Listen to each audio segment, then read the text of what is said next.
Armando, welcome to the call. Everybody, welcome to Journey to Win. I'm super excited for today because I have Armando. I've been following this guy for about a little over a year now, Armando, and I listen to the majority of your lives. I follow your content. Like you're one of the people who have literally been like speaking into the future of things that are going to happen. And so I just love seeing the things that you post and then going and researching the things that are actually coming out.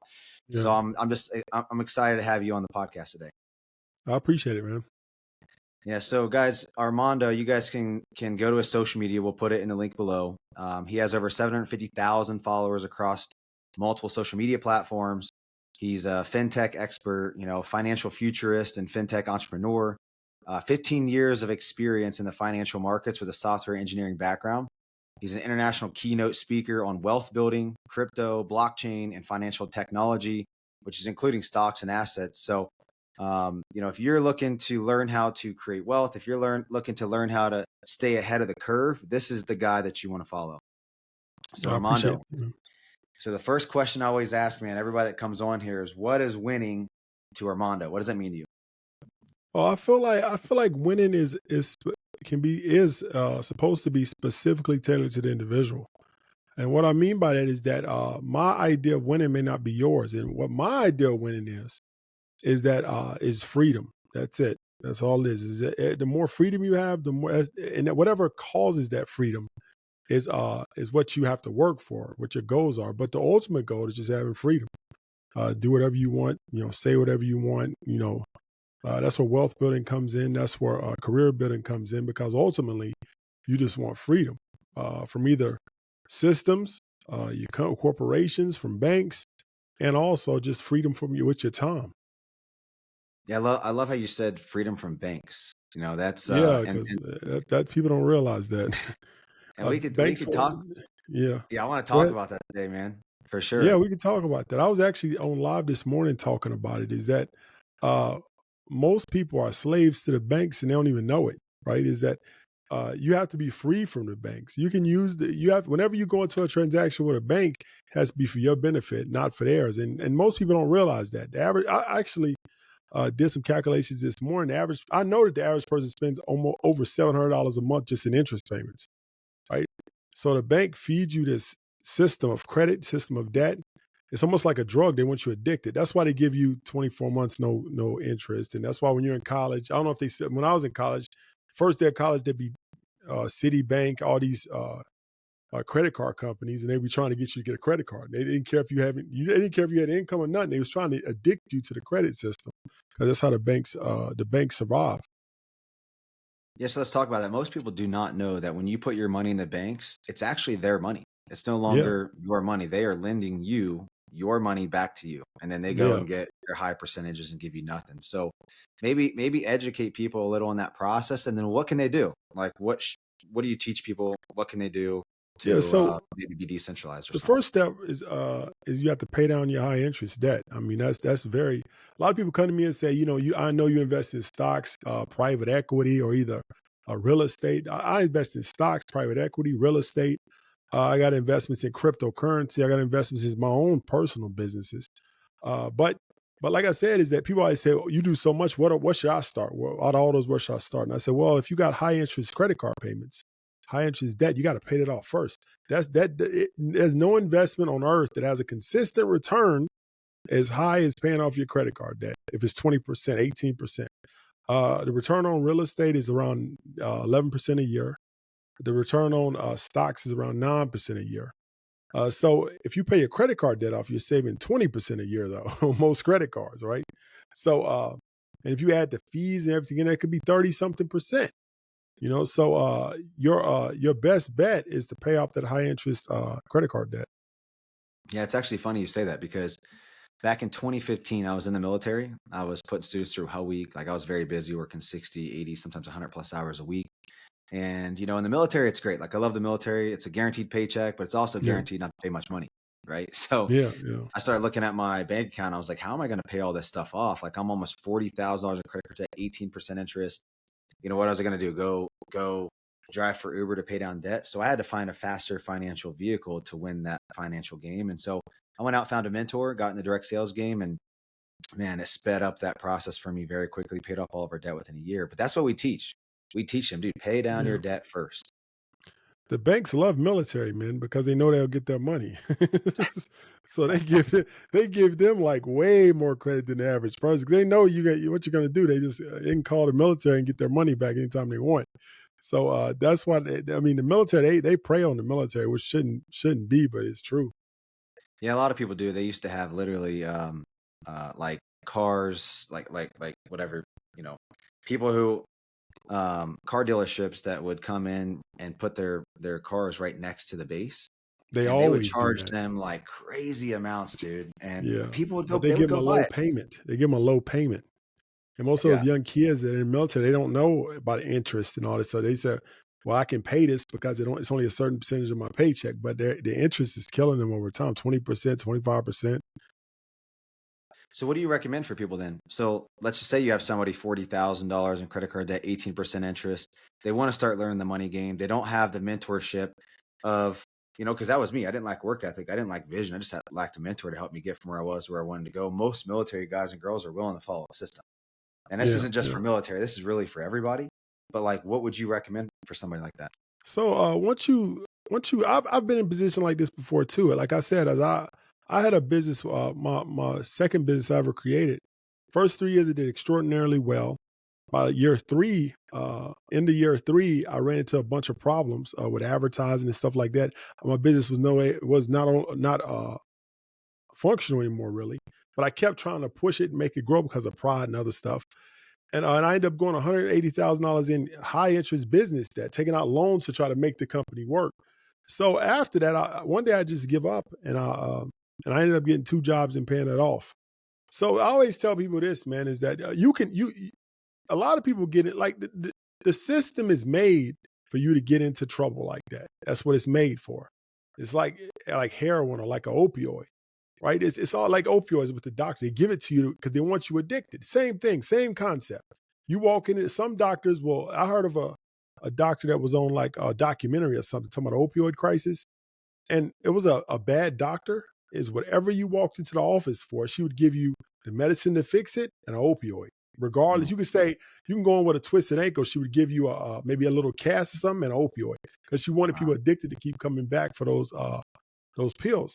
So how's that a banking system is they give you they give you a credit. They'll give you a little bit of credit because they want you addicted. Once you build up a lot of debt, the only solution to keep going is just take out more credit because that's the easiest path. I know you know what I'm talking about is that, well, I want to go on this trip. I got 30,000 in credit card debt. But if I just take out another card, maybe rotate the balance or something, I can make it work. A call for an increase in the limit. I can make it work. That's easier than just limiting yourself from going on that vacation. So it's almost like an opioid. When you break that addiction, you have to go through withdrawal. And that's a hard time. You have to accept that I'm gonna have a period in my life, maybe a year or 2 years, where I'm paying off this debt, where it's not gonna be pleasant. I'm gonna have to cut out some of the things that pleasantries I had in my life, and I'm gonna have to buckle down and pay it off. Once you come out on the other side, you'll be better off. Dude, that's so true. I mean, we used to do it. So I know you're speaking to me Yeah, because that was me in 2015.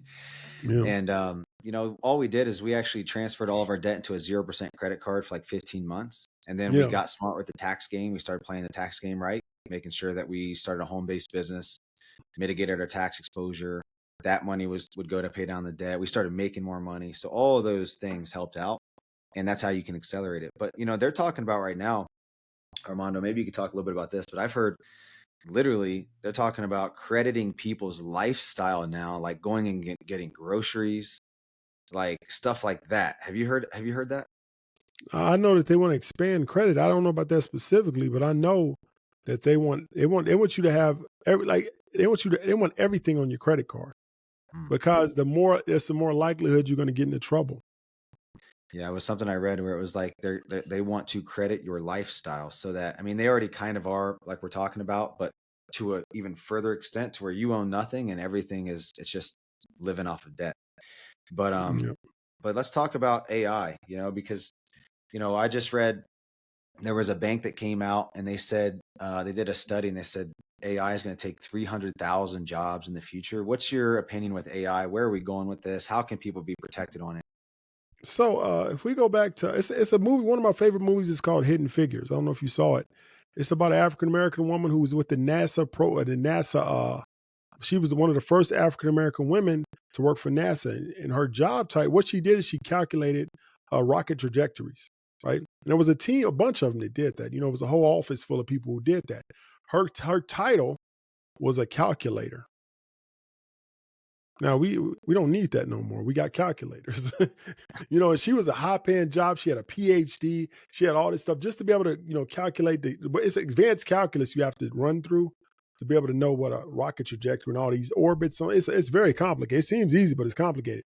So she that's all she did is they give her calculations. She'd make sure they were correct or whatever. We don't need to know more. We got computers. We got real calculators or mechanical calculators or electrical calculators. So we moved on to something else. So whatever she did, I'm sure 10 years, 20 years after that, she was working in something else. Humans will find something to do. All these jobs are going to get wiped out over the next 5, maybe 10 years. We'll move on to something else. Everybody will always have something to do. Everybody will always have a salary. We've been through this before with a lot of technology innovations. I like with the textile looms. I don't know if you know that, but back in the late 1700s, early 1800s, people couldn't afford clothes. Clothes were very expensive to make because you had to create the fabric yourself with a mechanical loom. So in the late 1700s, 1800s, they created the automatic loom, which made fabric a lot cheaper, maybe 100 times cheaper than it was, because they can make this fabric in bulk, right? So there was a lot of people lost their jobs. There was a set of people who made a lot of money making textiles and making cloth, and they all lost their jobs instantly. So they would go into the factories at night and they would blow up the machines with like explosives. And they were called the Luddites because what they did is they would have these meetings or whatever, and they would blow up all the machines. But to be honest, the machines were beneficial to society because this is in Europe. People were dying in the winters because they didn't have sufficient clothes.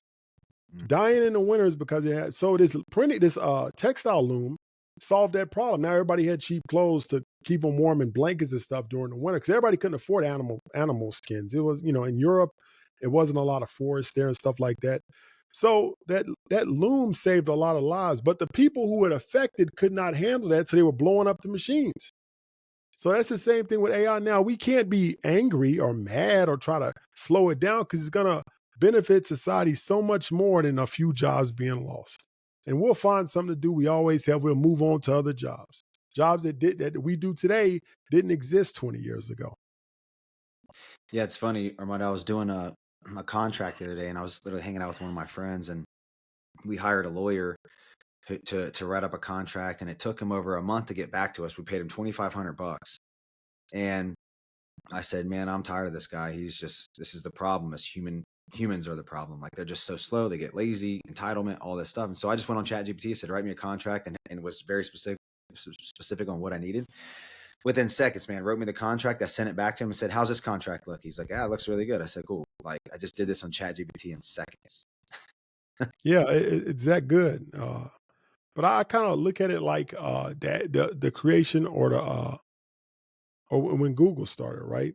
When Google started, from like the year 2000, I think that's around, Google started in the late 90s, but 2000 on, every single human on earth had the ability to find information it took them a few steps. Anything they wanted, they could find it.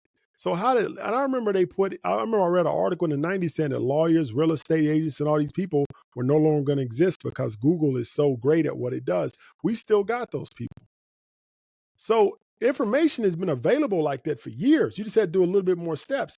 People are still going to need humans and consultants to tell them what to do because they're going to trust the human more than they'll trust the AI, at least for the next 5 or 10, maybe 15 years. Because, Google's been out there. It hasn't changed nothing. It's still the same system. Yeah, but I heard one of my friends tell me that he was talking to this guy that was speaking at an AI convention, and he was saying, imagine a doctor that within seconds can grab all of the science, the data for, like, somebody comes in and says, "Hey, I have cancer. Hey, I have this or that." And they grab all of the data from all over the world, not just America, but China. And then they're able to put together an exact plan, an exact diagnosis for this person and what they're supposed to do within seconds. The scary thing about AI is going to replace professional jobs before it replaces blue collar jobs. That's the thing about it, is that any job that's information heavy, like a doctor, AI can replace those faster than it can replace a plumber. Yeah. Plumbers are actually more advanced. It's harder to, I know if I was a software engineer, it would be harder to develop a robot or AI system to change a pipe than it would be to diagnose a disease. I'm in the same belief, man. My brother works in heating and air conditioning. I'm like, he's safe. He's safe for He has to years. work with his hands. But Yeah, some of these doctors out there, they're actually not as good as they think that they are. So, that's it. what do you look for then? Like, what do you look for if you're trying, like, for example, if you were pre-seed level opportunity with Google, you did $10,000 investment. I think, don't quote me on this, but I think it'd be worth around $280,000. That's before it hit the stock market, of course, Yeah. and went public. But what do you look for when a company is in that stock market for the future trends of AI to potentially invest into? And this is not financial advice. You Yeah, guys are you grown men gotta and say women. that. You guys do your own thing, man. But I'll So put it in the chat below. whenever you got a new trend coming out, whether it's blockchain, whether it's AI or whatever, uh, we use a lot what's called the pick and shovel strategy. So in the 1849 gold rush, that's what the 49ers are named after, the football team. 1849 gold rush, some people found a bunch of gold in San Francisco, a lot of gold, right? So they all became millionaires. So what they did is that they went back to their hometowns and told everybody. So it got put in all the newspaper, nationwide newspaper. There's gold. There's gold found in San Francisco. Everybody's millionaires. So what that do? It caused a second wave of people who were 10 times big as the first wave to come looking for that gold. So the second wave didn't make no money because it was too many people. But there was some shrewd entrepreneurs that understood how things work. So when the second wave came, they set up shops selling picks, shovels, food, lodging, and all this other stuff. And they ended up being the second wave of millionaires because they sold what the second wave needed in order to. So we're in the AI movement. So the first wave's already hit. So the second wave's coming. Every company and their mom is going to come and try to create AI. So what are the companies that supply that need? Nvidia's one. That's why Nvidia's stock is doubled in the last 6 weeks. It's going to keep going up. AMD is one. Amazon, AWS, Amazon has a web service that are going to go up. Microsoft, all these companies that these AI systems need to operate are going to go up a lot. You remember AI system, like our computer, like this computer I'm in front of, only has 2 chips. It has a central processing unit and it has a graphic processing unit. An AI robot has like 50 chips. Oh, wow. So you need a lot of chips. They may have a chip for one arm, chip for the other arm, chip for like maybe 2 or 3 parallel chips for the visual perception. You got 2 or 3 central processing units. It could be a lot of chips in an AI system. A car has a lot. Remember we had a chip shortage in the pandemic. Car has a lot of chips. So that's NVIDIA and these chip manufacturers are going to. It was even an article I read 2 days ago said NVIDIA is going to be the most important company in the world in little as 2 years. And where are they located at? I think somewhere in Phoenix or something. Most of Okay. those chip makers out in the Southwest. Yeah, because they had that NVIDIA company in Taiwan, and I'm like, well, They I would be don't think, that's the manufacturer, I think, Arm. But I think they yeah. design it or it's it's centralized in somewhere out Southwest. I don't know. So that's wild. So literally, I heard that they can't even keep up with the production. Like that's what's taking No. so long, right? To be able Yeah. to. Yeah. It's taking them a long. They can't even keep up with it because every company is investing in AI. So they need all these chips, thousands and thousands of chips to run this ecosystem. And another thing is that if you go even lower, the materials that are needed are in a shortage. Like the Wow. materials that we build chips out of, the rare earth minerals, it's in a huge shortage right now. So those companies that are mining those minerals, the prices are going up too. So all of that is part of the pick and shovel strategy. Yeah, if you get it, so you got NVIDIA, you got some of these other companies that, they're going to have to run on. Are you looking at any specific like AI? You don't have to say the company names, but are you looking at any specific trends that people could like? Like I know at least some of your stuff on social media, you say you like Meta, right? Yeah, Is that a I company think that, the meta, one of the things that I believe is going to happen is the metaverse. It came out. It sounded kind of silly at first. And then we saw it like decline a little bit, the interest and all the investing. And then we saw the media pile on top of it saying it was stupid, it's over. I don't know if you saw those articles. It was a failure and it's never going to happen.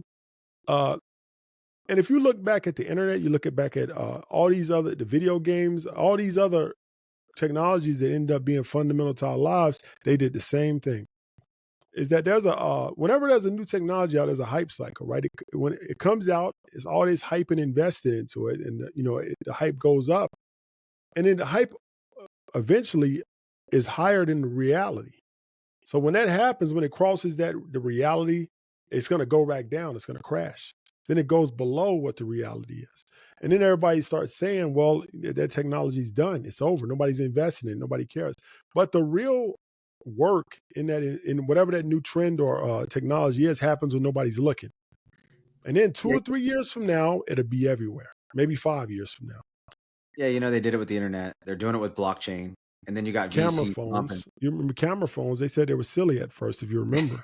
Yeah, yeah, literally, and now they're doing it in blockchain. You got VCs behind the scenes dumping billions and billions and billions of Yeah. dollars into blockchain. Like literally, it's blockchain. People don't even know what blockchain is. When you say blockchain, a lot of times they say, "Oh, that's crypto." No, Yeah, crypto's they on the think it's blockchain. crypto. Yeah. It's so much bigger. Yeah, it's so And much bigger. when you can tokenize real estate, when you can tokenize securities, when you can do all that, and you can have instant and open, transparent transactions, like blockchain has to, be the I mean, future. the entire voting system should be on the blockchain. That would solve all of our problems, but they'll never do that. That makes too That's much too sense, easy. huh? Neither side will want that to happen because they both use that voting system to their advantage. So neither one, they'll never approve that either. They'll never come to an agreement on that, either side.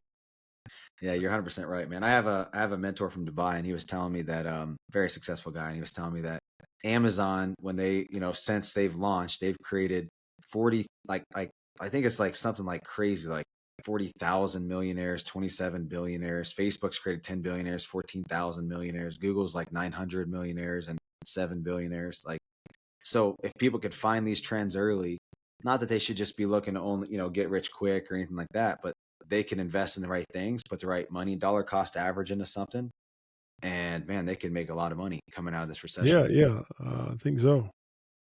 So talk to us then about Bitcoin. I mean, I know that you post a little bit about Bitcoin. What's your belief on it? Because obviously it goes through cycles. They've been bashing crypto, and then the media comes out and promotes it, and they bash it again. And then they're going to launch their central bank digital currency here soon, of course, right? Do you think when they do that, that's going to hurt Bitcoin? Actually, I read an article this morning that says some blockchains are integrating with it because it allows people to develop applications that work with FedNow. So some blockchains are like integrating that. But back to the Bitcoin question is I've been in Bitcoin since 2011. It came out in 2009. And so 2011 came and I had like, a few $100s in it then. And in 2013, there was a crash, and it was the Mount MT or the Mount Gox crash. And what happened is that there was only one Bitcoin exchange at the time called MT or whatever. Some people call it Mount Gox, some people call it MT Gox. It was just the letters MTGOX. And at the time, it was like, half the Bitcoin in existence was in that exchange. I mean, it was a big part of like 25, it was like 25% or half, I don't know.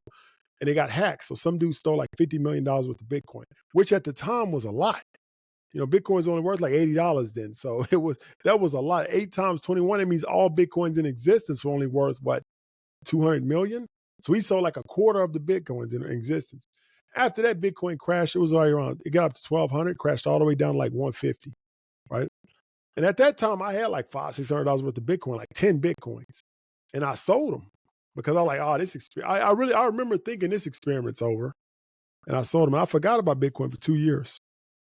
And then I looked back, and in 2015, I saw it going back up. And I was like, oh man, what happened? So it caused me to look deeper into why that happened and why, trying to understand my psyche and why did I sell it? Why didn't I believe in it? What happened? And how is it coming back? And I started looking into something, and all that searching and looking, it brought me to something called the market cycle. And when I learned about the market cycle, all of it made sense all of a sudden. Is that every market has four things that happen, right? It's It starts with accumulation phase, then it's markup phase, distribution phase, markdown. Then it goes back to accumulation phase, and it just goes through a cycle, right? Accumulation phase is when the rich, the elite, and the banks get into it. Markup phase is when it starts going up a little bit, and the average person, the average man, starts hearing about it. The news kind of talks about it a little bit. Distribution phase is when everybody's in it. Your mom, your cousin, you start hearing people at barbers and stuff that shouldn't be involved in investing or this particular investment are talking about it. Then you got marked down, right? The banks, the rich and elite selling at the top of the markup. They start getting out. Now I may keep going past that, but distribution is when everybody has it, right? But one of the markers of accumulation, remember that's, it goes up, it goes accumulation, markup, distribution, markdown. Then it goes back again, accumulation. Accumulation is kind of flat, right? But so when markdown happens, that means that the prices are way lower than they should be. You go back to the accumulation phase. That's when the rich, the elite, and the banks get in. One of the key markers of accumulation phase is you hear conflicting reports in the media. And I learned that, and it's true for all markets. For example, you will hear that Bitcoin's done, it's a scam. The government may shut it down, all these different things. Then you'll hear JP Morgan investing 20 billion in Bitcoin. You're like, oh, that's kind of weird. Then you will hear Bitcoin, that experiment's over. It's never going to work. Then you will hear Bank of America is doing, you're like, it's confusing. Like, why would they be doing that? That's because the media is tricking you into believing that this is over. All the while, the banks and elites are accumulating, right? And setting their marks so when it goes back up, they make a lot of money. And they'll sell it to you at the top, and you would do the same thing. You give money back to the market. You would panic sell when it goes down. They buy it again. They do that in real estate, stocks, and crypto over and over and over again. That's why the rich get richer. So they create fear. They own some of these media companies, of They course, own the right? media outlets. Banks. Why Yeah, do I mean, billionaires buy media outlets? yep, They do it yep. all the time. Bill Gates owned him. I don't know if he still do MSNBC. MS stands for Microsoft. Yeah, I mean, it's kind of common sense, right? I mean, if they own the media, what are they going to do? Create fear and panic. They sell, price drops, they buy a bunch, and it goes back up. Yeah, they That's use the wild. media to hype it back up. Oh man, this is the greatest investment. Well, this person became a million. That person became a million. And everybody gets excited, buys it again. Well, all the while, the rich are getting out. All right, they're selling it to you at a high price. Then once they're out, they don't have to promote it anymore. They start bashing it till it goes back down. So this is not financial advice. What are you doing right now with Bitcoin? Are you dollar cost averaging? Are you buying it consistently? I'm doing both. So Bitcoin's in a 4-year cycle. Like the thing about that market cycle I just described is that it's hard to predict it in stocks, hard to predict it in real estate, but it's very easy in crypto because Bitcoin has a 4-year event called the halving.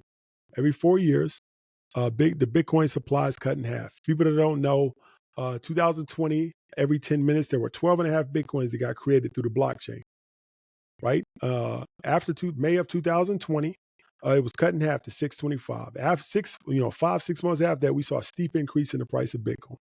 Right. Then it came back down a little bit. It settled where it's at now, but this is still way up from where it was in 19. So, and then we have another halving on the horizon. It's April of 24.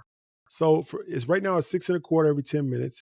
It'll be 3.125 after April of 24. And every single time Bitcoin is done, it does it every 4 years. It cuts the supply in half. The prices responded exponentially every single time since the inception of Bitcoin since 2009. So unless we go to war or something crazy like Something world, crazy, yeah. then okay, that makes sense. And So it's one of the most, I'm not giving financial advice because it's one of the most guaranteed things I've ever seen in my life in investing because you know that the halving's coming and you know that the laws of supply and demand say if the supply is cut, the demand stays the same, the price has to go up, right? And like oil, if I told you in December, end of the year, oil is going to be cut in half, the supply. You know it's going up. It's what you sure it is. That's how Bitcoin is.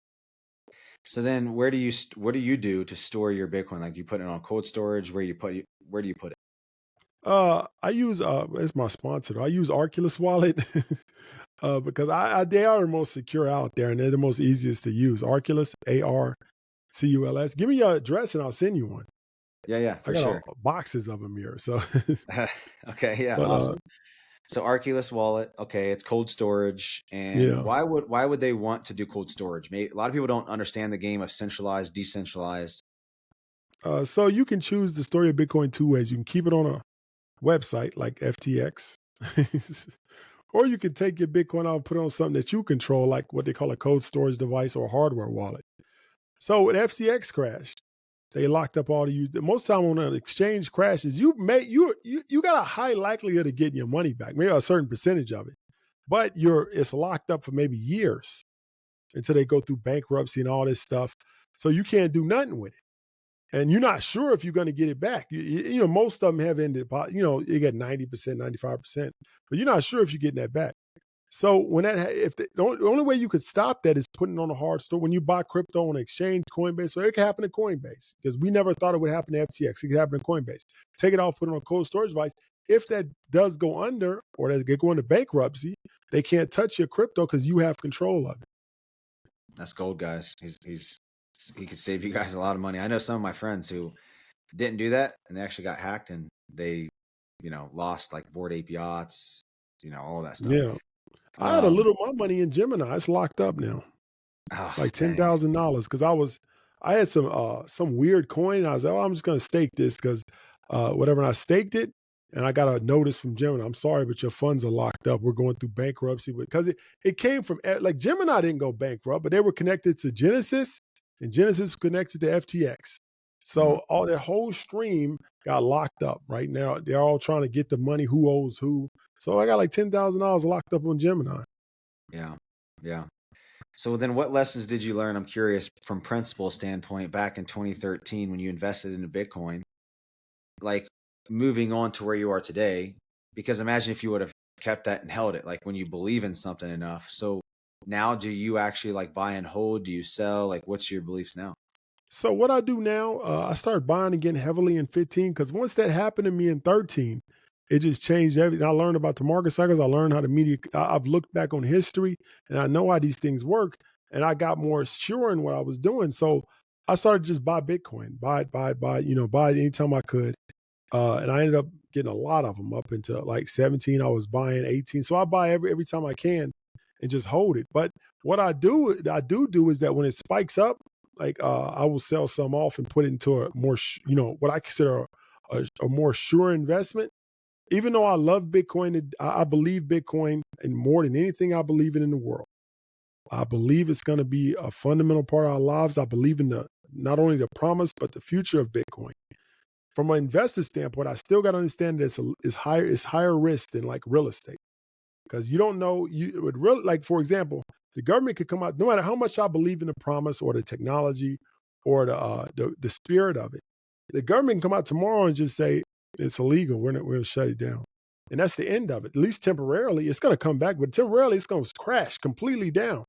You know, so I to like mitigate those risks, I take some out when it spikes up, put it in real estate. Not a lot, but I take a little bit out and put it in real estate because real estate is probably the most sure investment you can have. That's a good point. So you said most people, and I agree with you. I think most people don't even really know like why Bitcoin exists. They just Yeah. hear the hype and they hear the promise and the spirit of the future. So you said you believe in it, like that it is definitely going to be here. It's going to be the future. Let's talk about that real quick. Why do you believe in it? What are the principles that you really love about it that make you want to invest into it? One of the blockchain, the technology for one, the worldwide belief in it. So it's one of the first ever worldwide currencies that can be used everywhere. It's not dollar is close, but it's not like Bitcoin. Two is the freedom that it gives you from government. It gives you privacy to a certain extent. It used to be, and Bitcoin used to be completely private. So they figure out the blockchain. Now it's not that private, but they got programs that can figure stuff out. But there's still ways you can be 100% private. Yeah, but people just don't know. I can create a anybody can create a Bitcoin wallet. You can do it with 10 lines of code, and you create one, fill it with Bitcoin. They don't know who owns it, and then you sell it. So, that's how you get around that. But I like the privacy of it. I like the technology behind it, and I believe that it can be a worldwide technology, a worldwide currency that's used all over the world. I just believe in the promise of it. Not only that, but like Ethereum, XRP, a lot of other coins as well. Do you not think that XRP is going to be almost like a replica of the central bank digital currency? That's the reason why I didn't like XRP in the first place. Like when I first saw it, I hated XRP for the first 3 years of inception. But I actually like that they're fighting the SEC. The reason, like what you just said, that's why I hated it, right? But then you know what kind of brought me around is that now looking as an investor, uh, I got to look at if it's going to go up in value, it's going, I got to invest in it. So what brought me around is that I start thinking from a corporation's perspective, right? From a corporation's perspective, they don't like Bitcoin because they can't reverse transactions. Give me a second. I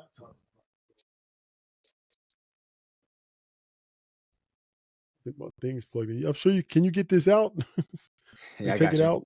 Okay. Yeah, it's all good. Yeah, I can take it out. Easy.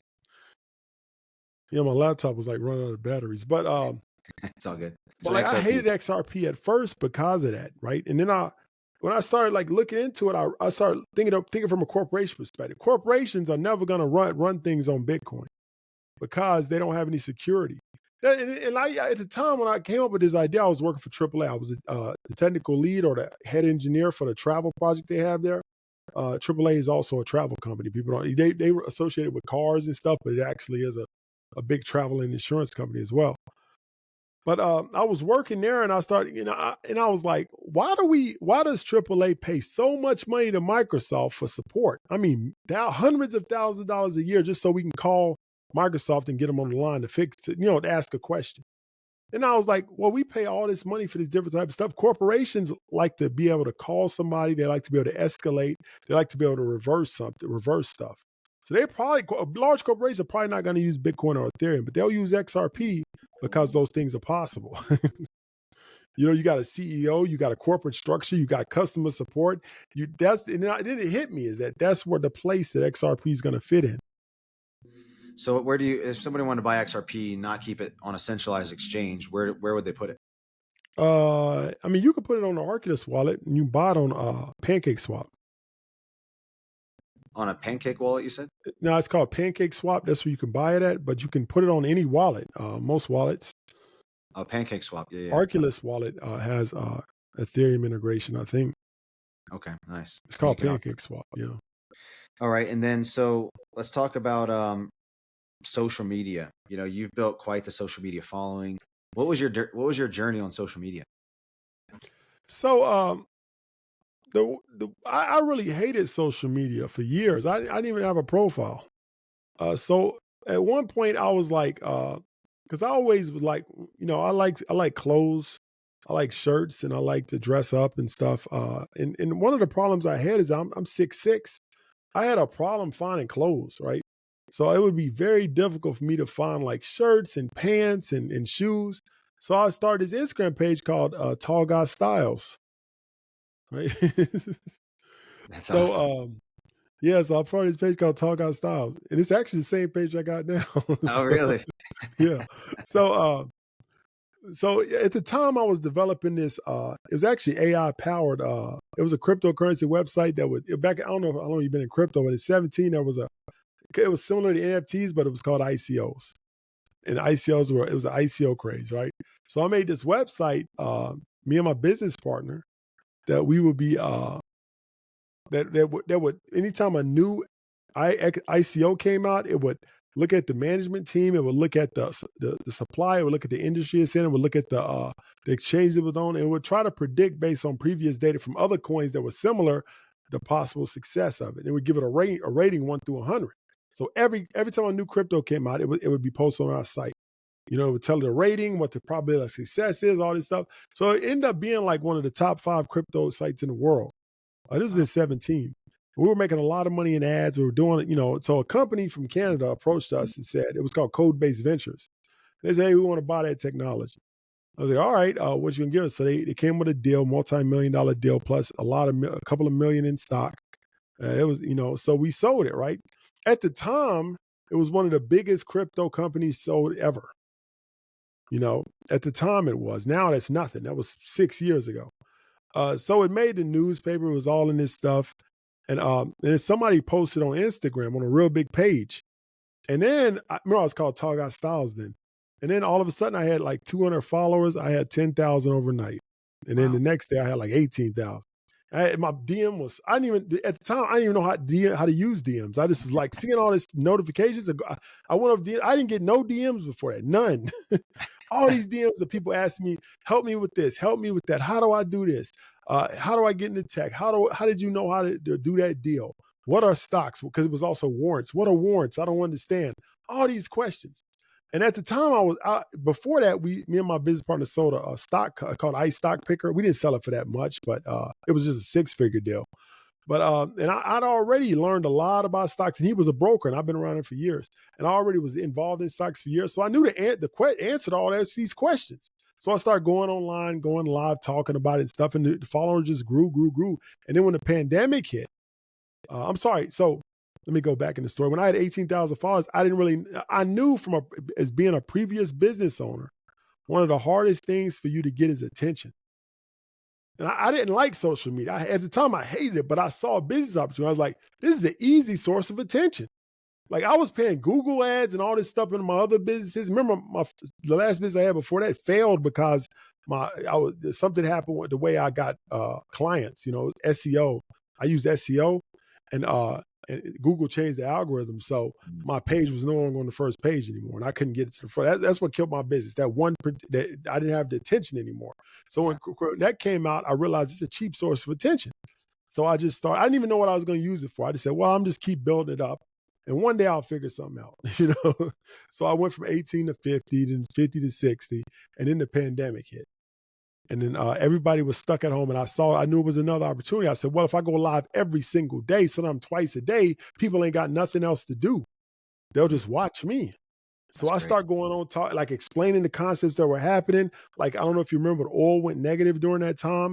The rates were dropping. So I'd get on a line and explain what was happening. Look, what they mean by oil going negative is that technically they are paying you to take the oil, or what about the Fed rate? That means that the interest rates are going to be lower. That means the mortgages are cheaper. There's so much you say. I just kept talking about everything that was happening. Stocks started going up. And the people that, what are options? What are stocks? I'll just explain everything. And my followers count went from like 60,000 to like 250 during the pandemic. Then it just kept growing from there. And I started getting like speaking gig requests, all this stuff. And that's really what it morphed into. Well, you took action, man, and I here in the Journey Win, I always talk about the 5 pillars. And I learned this from Ian Pruckner, actually, who had a multiple 8-figure exit out of his insurance business.